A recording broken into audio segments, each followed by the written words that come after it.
come here to chew bubblegum and kick ass. And I'm all out of bubblegum. There's no crying in baseball! Frankly, my dear, I don't give a damn. Why so serious? Where we're going, we don't need roads. You're gonna need a bigger boat. I love you. I know. Here's Johnny.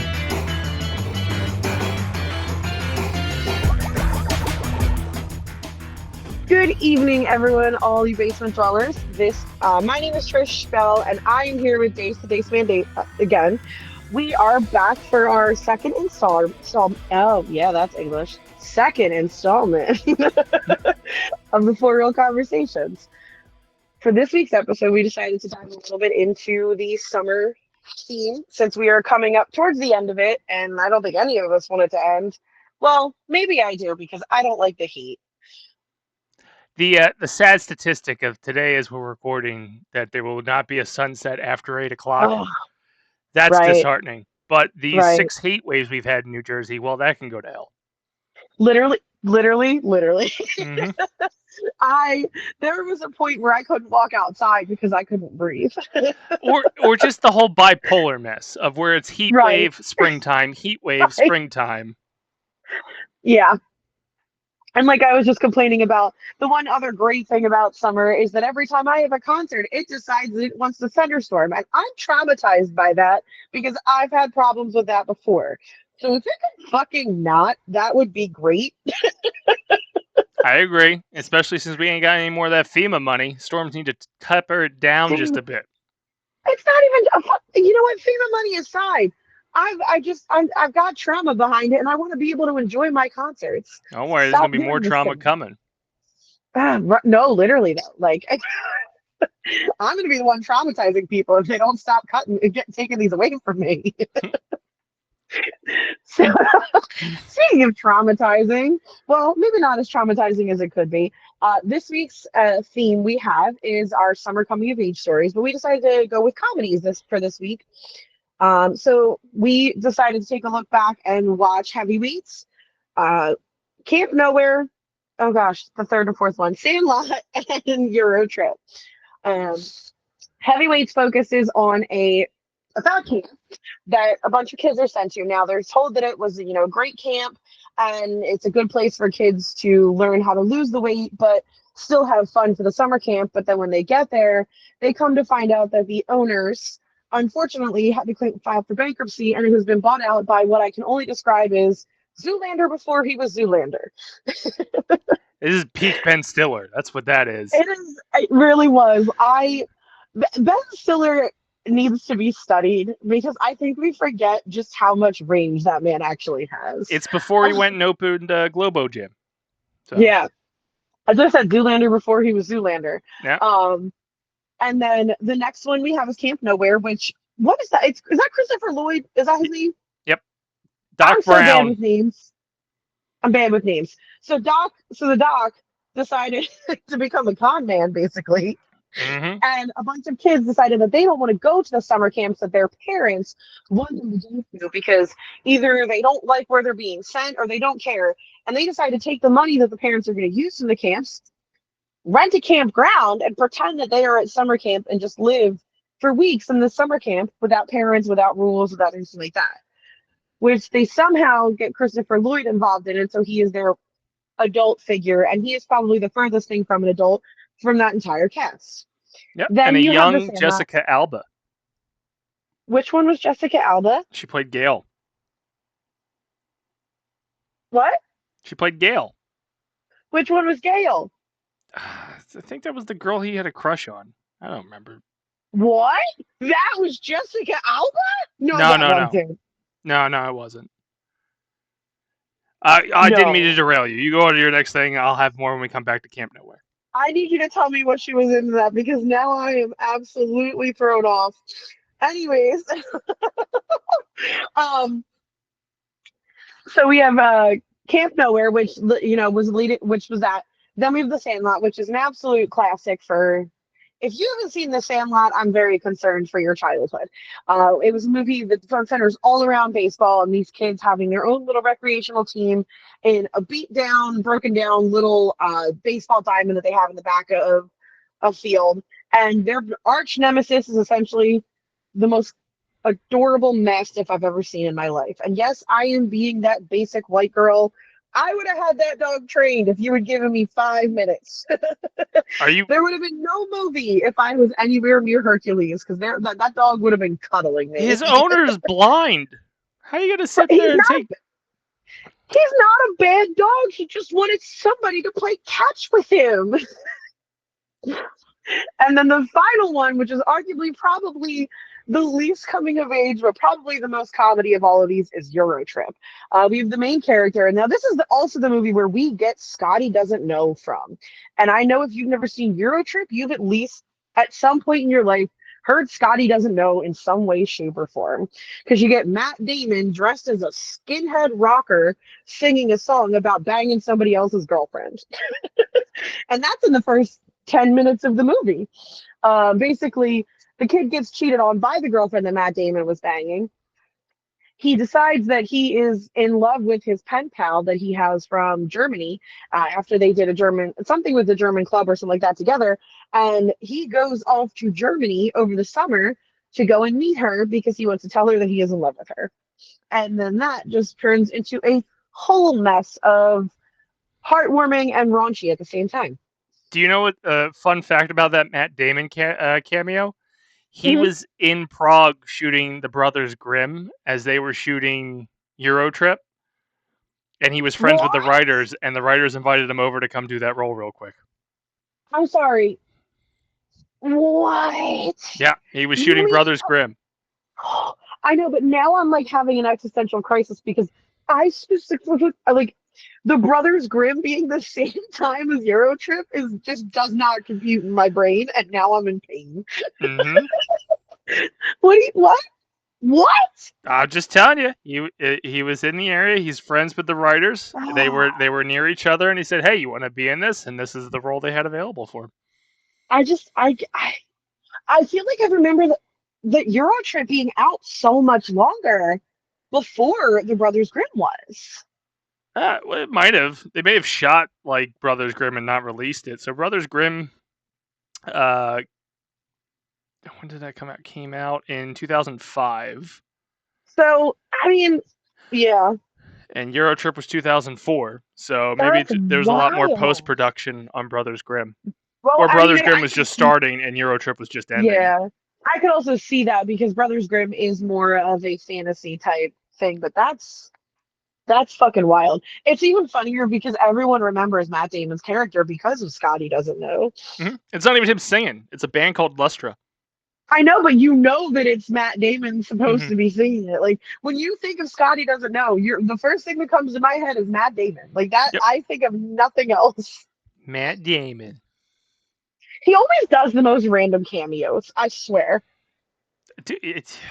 He is chef's kiss. Yeah, I can agree with you on that His whole feud with Jimmy Kimmel causes him to have more cameos on television you would never expect. So I almost got mixed up because I was about to say I also don't like Jimmy Kimmel, but Kimmel is the one I like. I don't like Fallon. Yeah, no one likes Jimmy Fallon. He's creepy to me. Yeah, he laughs at all his own jokes. Yeah, he's very creepy and he's very, I feel like and the jokes that he's laughing at aren't funny. Like, I feel like he crosses the line and people just kind of laugh because they feel bad. Yep. Yeah. Anywho, all right. So, moving on before I get completely derailed because we all know I will. We'll have the I Hate Jimmy Fallon podcast coming next year. Sign me up. I could go on for days. So, I think one of the things I noticed the most, especially in Camp Nowhere, was, I think Camp Nowhere had hit this a little bit. Sandlot, not as badly, but definitely Camp Nowhere and Heavyweights was kind of how bad the adults were in these movies. So it's maybe not all of the adults, but at least the parents. Like in Camp Nowhere, you had these parents who were like sending the one girl off to fat camp, and she wasn't even fat. Like and some of the kids in Heavyweights weren't fat either. Like that was like. with heavyweights, it looked like the camp worked for all those kids when they grew up to be adults, except for Keenan Thompson. So, Which I forgot Kenan Thompson was in it, so that was a fun little thing I noticed when I first started watching it because I'd seen it one time a long time ago and I rewatched it. I was like, oh look, it's Kenan. mhm.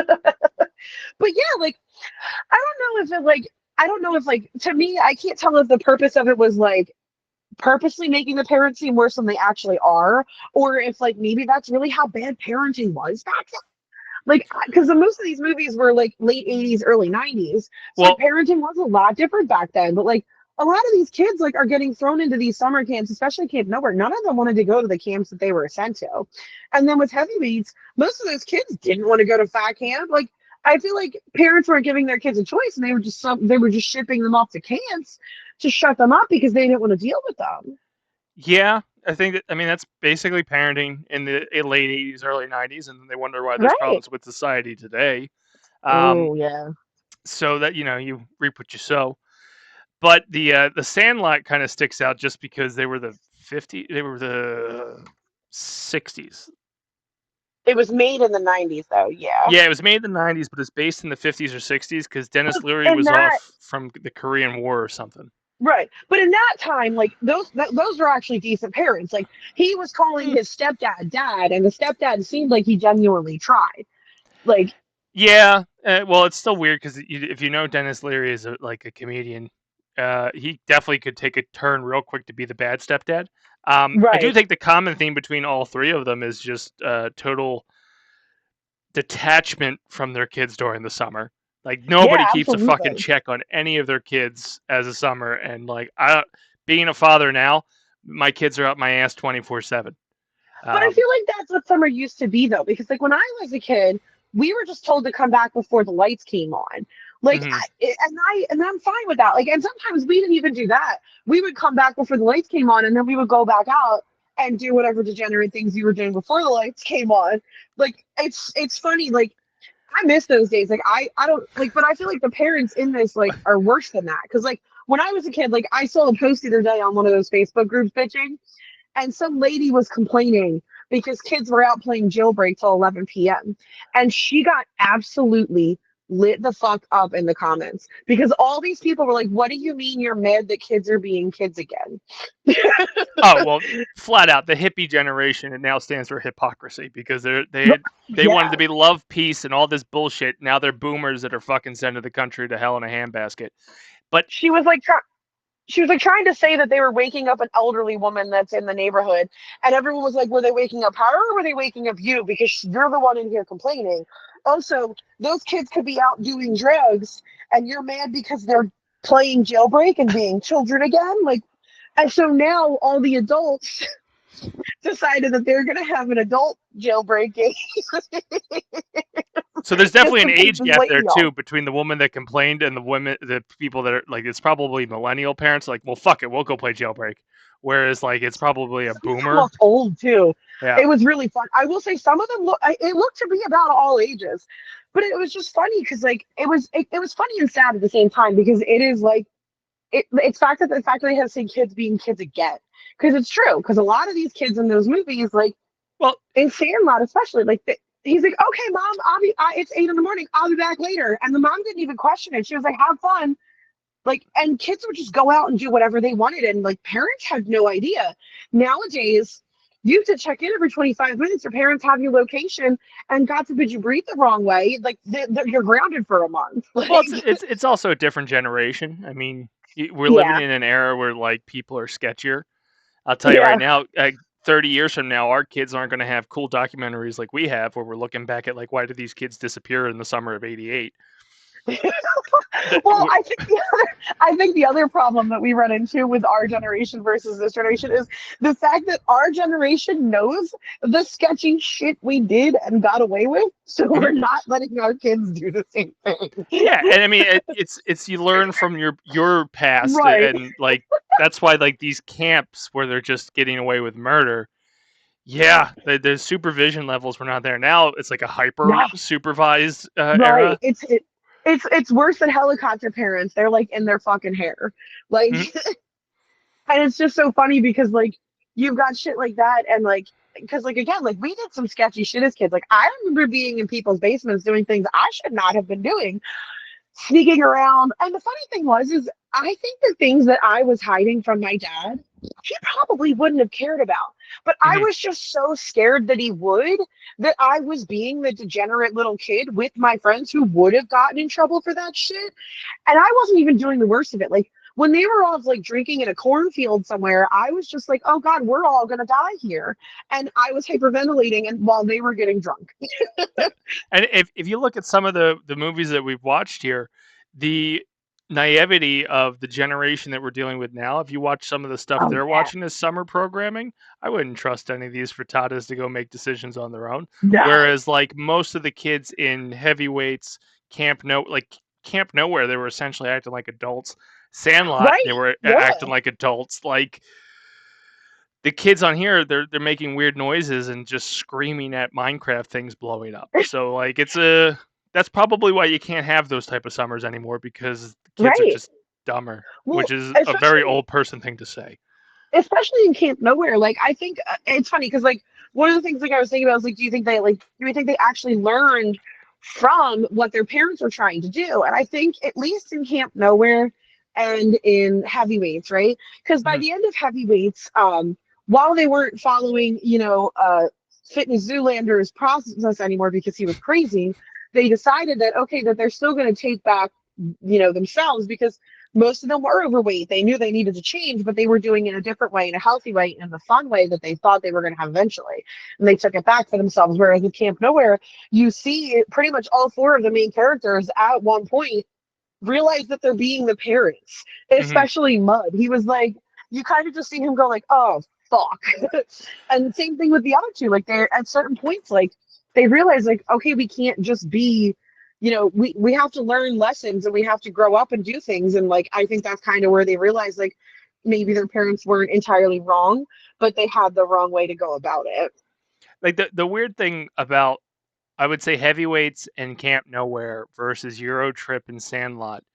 Euro Trip and Sandlot, the kids, or at least the main characters, they learn the lesson, like Yeah. throughout the movie. Whereas the other two, yeah, the kids learn a lesson, but at the same time, they're like, well, the parents need to learn a lesson too. I don't think that the Like, kids really learned a lesson because in Camp Nowhere, there's zero consequences for anything. Christopher Lloyd not only gets away with everything, he gets a brand new car and gets the girl. The kid only gets grounded, even though all of these children stole a whole bunch of money from their parents, lived without their parents for weeks on end, and lied to their parents for weeks on end, and there was zero consequences. no, you're not wrong there, but I mean, it's that coming of age story for them too, where they learn like how to be more mature by the Right. end of that So run. Whereas because they the learned a parents need to lesson, they learn. don't have to. Right. They learned a Yeah, lesson, so there's no consequences for their actions. but those two movies, Heavyweights and Camp Nowhere, are like, hey, the parents are kind of shitty too. Whereas like the Sandlot, it's like, no, Small's fucked up, like, and then they went about it the completely wrong way because James Earl In Jones' every character way, just like goes, each time. yeah, Right. James Earl Jones like, just, you could have knocked, like, I know. I think that was honestly one of the best parts of that movie. Is the he's like, you could have knocked, and then they all beat up poor the kid with Squints. the glasses, Squints. They all Yeah, go beat up poor Squints because Squints was like, no, you can't knock. And fucking Darth Vader was like, I would have gotten it for you. Hercules yeah. just wants a friend. So do I. Like that whole movie was just basically like, hey, any possible wrong decision you could make, you made. And then with Eurotrip, that was just a slew of bad decisions that they learned from. Like in every fucking way possible. I think one of the only things was that made me laugh and was like one of the only non-bad decisions they had was when they got to that one town and they realized how different the exchange rates were. Mhm. Where they were like, they had like $7 to their name and they were basically treated like millionaires. Oh yeah, it was like the like a Russian It was some kind of like part of the former USSR, and that like the Yeah. building was dilapidated. That's also where they Yep. found absinthe, right? Where like all of a sudden they went from like, Where oh, they get absinthe, yeah. Well, that's the thing, and it's so funny because like that's one of those like don't judge a book by its cover moments because here they are thinking they're stranded with no money, and then all of a sudden they're at one point they hand some guy a dime and he quits and says he's set for the rest of his life, and they're living like kings in a third world country. So it's mhm. like, what do you like? How, what?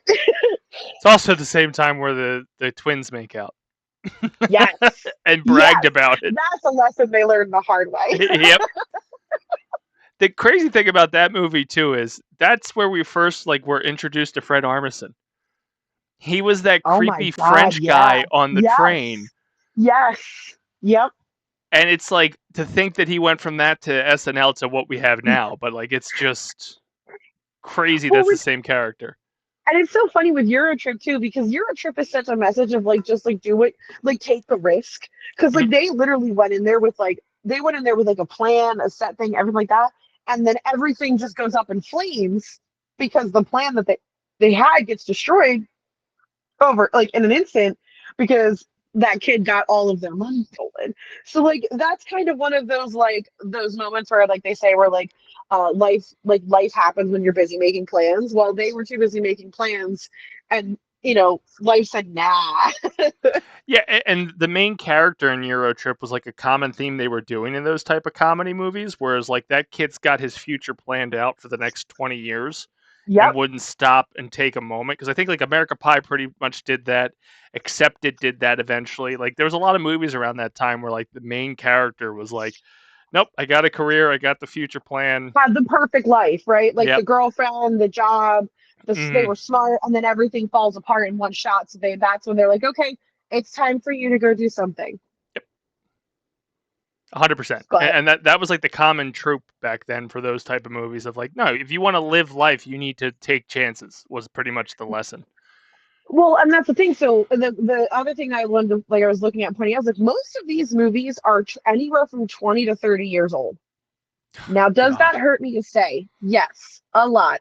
We're gonna move past that year amount and just move on to the fact that they are old. Um, so like some of these movies, I think Eurotrip is probably the one that pushes the envelope the most. But I think like versus what the movie was now, like now and then, like a lot of things have changed and it's really easy to get canceled and be offended. So like I think it's interesting to see which one of those have like, how well the humor still comes across in some of those and how well you can still rewatch them. Like I've seen Eurotrip plenty of times to how Hmm. well I know it pretty well. I think Heavyweights is also a movie that I could probably watch it like if it was on TV. I don't know if I would go out of my way to watch that one or Camp Nowhere, but The Sandlot, that's a classic. Like everybody knows The Sandlot. It was funny. I was saying to you, I did not realize how many classic lines came from The Sandlot. Like I think the one that threw me off that I didn't realize was heroes never die or heroes never die but legends get remembered or something. What was it? Oh, Oh, um, heroes get remembered but legends never die. yep. I did not know that was from Sandlot. I I also had no forgot that idea. that actor played Babe Ruth, who goes on to play like the Right. Tooth Fairy in the Santa Claus Yes. franchise and shit like that. Yes. Like he's a character actor that's everywhere, and I completely forgot he played Babe Ruth in that. But He just recently passed away, like in the past 2 years too. yeah, I had no idea that line came from The Sandlot. That's been a line that you see everywhere. Shit, I know song titles with that. Like, I was floored when I realized that was from The Sandlot. I'm just watching it. I was like, oh wow, that okay. Like, but like Sandlot, like if like anyone born from like 1990 to probably within the last 10 years, you know what The Sandlot is. You've seen it as a kid. Yeah. Like that's a classic. That will be a classic from now until our generation dies out. And Oh, like you I go think back to the famous quotes. "Killing me, Smalls" came from that, right. and I You're use killing me, that Smalls. Right. nonstop. I've made it rated R because I put "fucking" in front of it. You fucking killing me, Smalls. Yep. And that and the forever part where he just like anytime I hear the word forever, I hear it in Forever. that voice of the Yep. forever. Yeah. But it's just, and then you've got Eurotrip, which honestly, I think that at the time, that was when we were starting to really get into those really dirty, raunchy comedies where there was no holds barred. And I think I am a horrible person. So it's going to be really hard to offend me. And I don't think there's much in there in that movie that could offend me. I Mhm. know there are some people who probably would not agree with me, but every time I watch Euro Trip, I think I laugh just as hard as the first time. Well, the release of these movies too, or at least for me, it was perfect. Like the Heavyweights, Sandlot, and Camp Nowhere came out while I was in elementary school, and then Euro Trip came out when I was in high school. So like the Right, we evolution grew of up with comedy these. worked Yeah. for me. Yeah, because when they were being released is like kind of in the timeline, like we were the same ages as the characters that were Hmm. coming out with these. I think I was a little bit younger than Eurotrip because I think Eurotrip came out in 2004. 2004. Yeah, so I was only about 12 or 13 at the time. But I don't think I saw it when it first came out. Which I could be wrong. I was also watching things far beyond my age level. My maturity level of what I was watching and listening to was far beyond what my age actually was, and it's always been that way. So Yeah, I was going into 11th grade when Euro Trip came out, so that definitely made the circulation. Road Trip may have been a little out of my age bracket because I think that was 2 or 3 years before Euro Trip.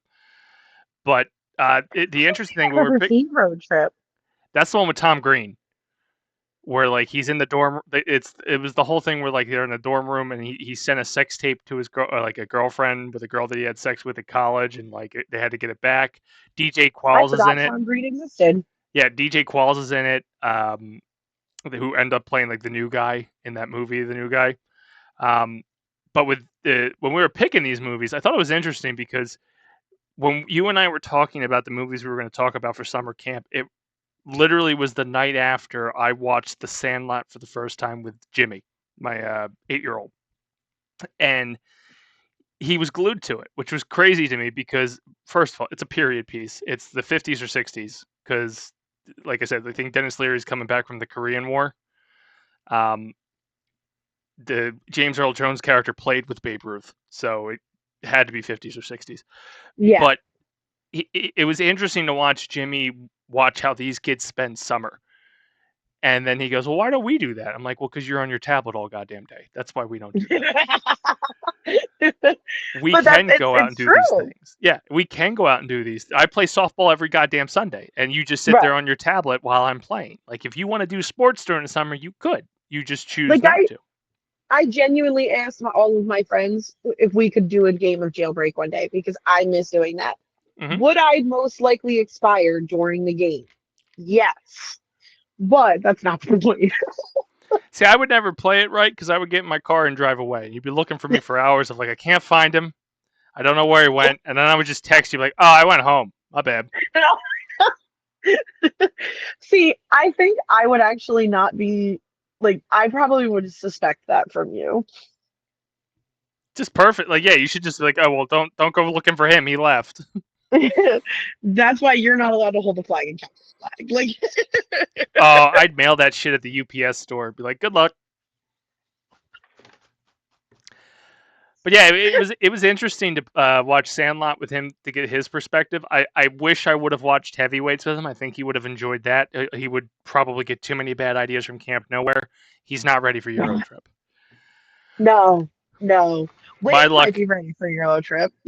my luck, they would memorize the song, and I would get a phone call the first day of school of like, "Why is your kid singing Scotty Doesn't Know?" And Let's be honest, that's going to be the least of your problems. yeah, it's going to be when they tell them to go F themselves. Yeah, I can't wait for the first day your kid gets sent home from school.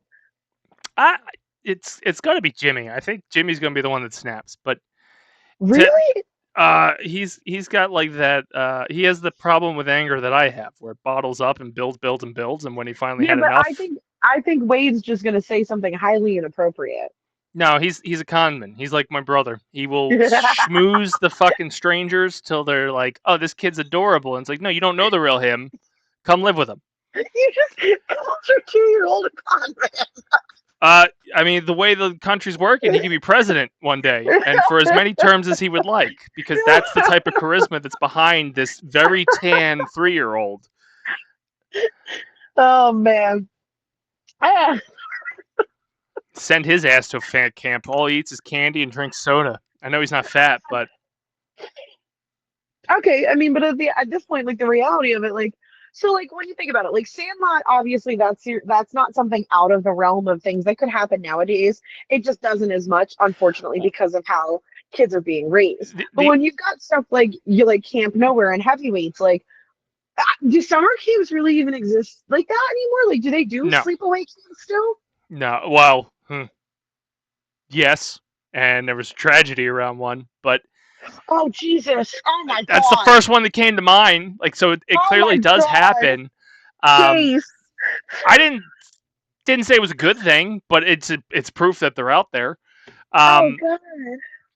I think the interesting thing is that, to your point, Camp Nowhere would never happen ever in any time period. I don't. There's just I that's a don't think, cult. especially, it might have been plausible when it was made because, like, back then there was less paperwork. Well, no, it'd be very like I think that's probably the furthest stretch. The Sandlot I think is 100% plausible, especially if you look at the movie. It's told through the perspective of a kid. And it's Yeah, told through that perspective of a kid who's reflecting on it 30 years later. So, of course, the exaggerations of Hercules, like Hercules could have been a right. Shih Tzu, but the way he's Speaking telling the speaking of story, that dog in that movie, just a timeout. I forgot how badly that was filmed mhm. and how fucking fake that dog looks at some points. Oh, the And it doesn't paws, even look like they tried with the special effects at some points. like at least consult with Jim Henson if you're going to use puppetry. Oh, Like that paw was like, hey, what do we it got was around this no studio to make it look like a dog the paw? paw. I could have forgiven the paw. It was the one point where they have the dog biting something, and it looks like it's like a puppet of the dog, and Mhm. they didn't even try to make that thing look real. Consult Jim Henson. It was horrible. Um, But like, I yeah, think heavyweights is somewhat plausible. I do think there are well, I mean, that's probably why camps are less and less common these days because just, you take people, you hear the stories about daycares all the time where like the daycares have these yeah, fucking crazy people running it. yeah, Um, I think camps are a little bit harder because the older the kid gets, the more like you listen to your kid. Whereas like a yeah. 3-year-old or a 2-year-old can't really speak for themselves. And then Eurotrip absolutely happens. It happens to Oh like yeah. Tyler and Rob Matt on a weekly basis. So people you don't know, but like Tyler is on Jersey Fanatics, and if you listen to him talk on there, you can see that that man would go on a Euro trip. Yeah. For the reason, if he wasn't married, it would be for the reason that they, yeah, yeah. Yeah, the Euro Well, then, trip's the most plausible. Sandlot follow up. Camp Nowhere I think is the hardest one to pitch. I think Camp Nowhere would just be hard just because, like, I feel like they would have gotten caught sooner rather than later. Yeah, to your point though, they did have a better chance in the '90s.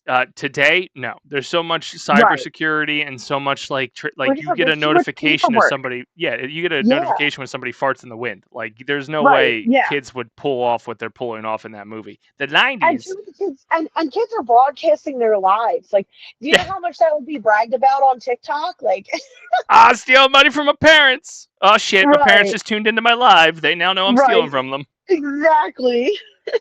Whereas in the '90s, like everything was there was like the digital world wasn't as savvy as it is now. So like you could easily steal cash or money. Just pay attention to how you like this day and age. It'd be hard to steal money from me, but if my signature was in the '90s, anyone could have stole money from me because it's just the C and the D and the squiggles. Mine's a lot of loops because there's so many like vowels, like because my name is like most of my name could just be like lines because of like the Hmm. way it is because it's mostly it's A's, I's, and a T. So like it's not hard for my name, and then my last name is even easier. Like Hmm. my name is literally just a P, a few connected lines, a B, a few connected lines. Yeah, I It's sign just like a loops. doctor. It's Yeah, right. better than a seismograph doing a fucking autograph, if you know what I That's mean. what it looks like. And mine looks like a lie detector.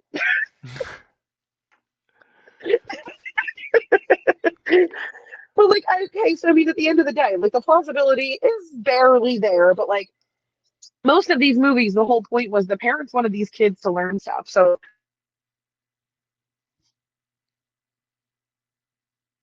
I find out it offensive, but whatever. Um, like she wanted him to get out and make friends and do things. And like in Eurotrip, he wanted to prove that like he wanted to find the love of his life. He was trying to do something. He was trying to prove that like it was worth it. And then with heavyweights, these parents just wanted what was best for their kids and wanted their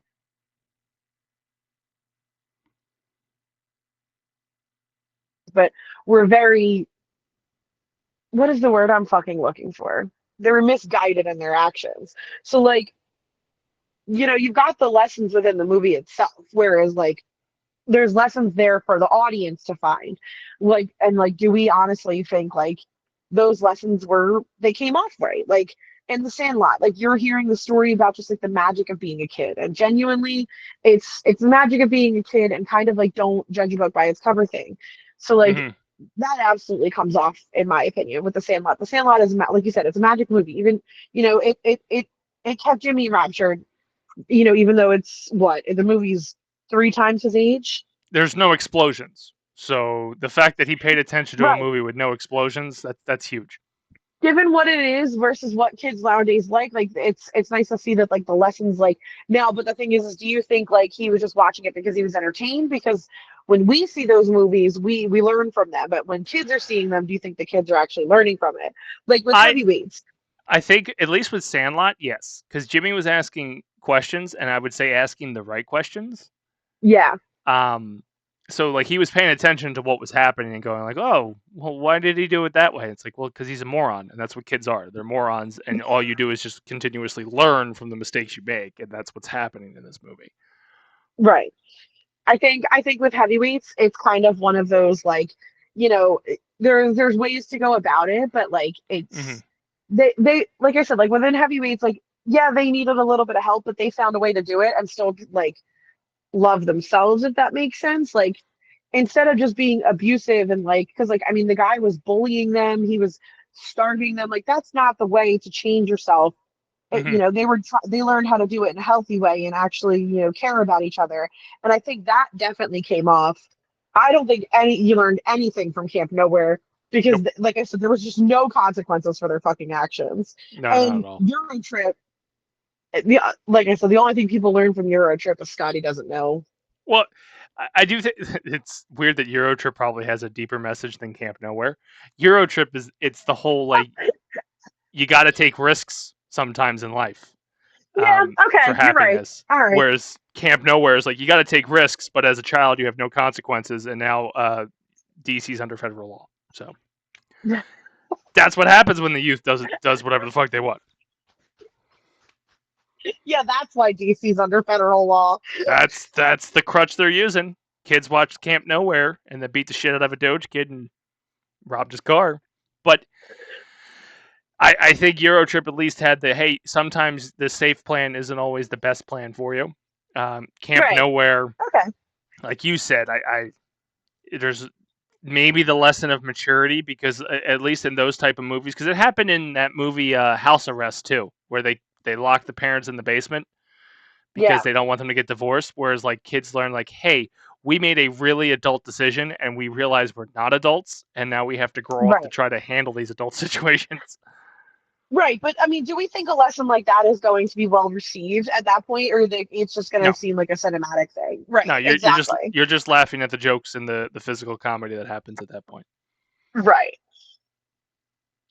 And then, like I said, I think Sandlot, within Sandlot, that's not so much a lesson. It is a lesson, but it's more just like, it is just learning like to let kids be kids at that point.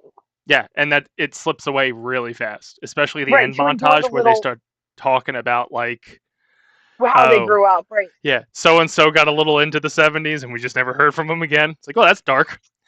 Like, it's just like that one's more just like enjoy the moment that you're living in. Yeah. But, I mean, overall, I think, like I said, I could watch Eurotrip any day and still laugh at it. Sandlot's a classic. If I can ever manage to get some poor man to marry me, my kids will watch that movie. Like I said, with Heavyweights and Camp Nowhere was cute, but I don't know if it's something I'd, put back on. I think Heavyweights, like, if it was on, I'd watch it, but I wouldn't go out of my way for it. I think they're all great movies. I think they're all cute little summer films. And they probably were great when they did come out at the time, too. Yeah. And like you said, Sandlot's definitely one that I rewatch and I liked sharing with my kids. Euro Trip and Heavyweights, if it's on, I won't change the channel. And Camp Nowhere is one of those ones where I go like, oh, I really like that, and I probably should watch that again sometime.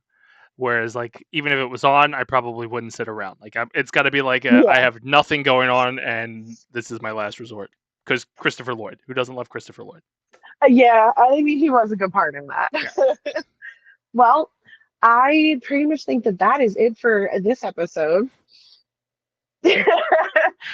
Next time around, we are going to still be looking at, those wonderful coming of age summer movies, but I think we're going to go a little bit more on the dramatic side and not so much on the comedies, and kind of get those movies that really push those meanings towards you. So, what do you got going on, Dace? So much shit. BasementProtocolProductions.com for all our news articles by our awesome writing staff of one. That doesn't mean there won't be more writers in the future, but as of right now, it's just one guy. Twitch.tv Basement Protocol, we got Monday Night Minecraft, and then Thursday night Dace Man 14 streams. Wednesdays are Jersey Fanatics, Thursdays are Weekly Protocol. Fridays you can catch 4 Real Combos, but when we're not doing 4 Real Combos, you can catch a Dace Tackler Mind. Season 5, well, apparently I did this 5 times. Episode premiere just dropped last week of Hope, and next week we'll be talking about Ozzy Osbourne, my second concert experience. So if you listened to the first one where it was Weird Al, Ozfest was the next. Spoiler alert. What a jump. Right? I told Weird Al that, and then Ozzy died a few days later. So you killed Ozzy. Yeah, I bet you Al's fucking thinking about the conversation like, Jesus, just talk to that kid. So anyways, on that note, we will see you on the next episode and next time we meet behind the silver screens.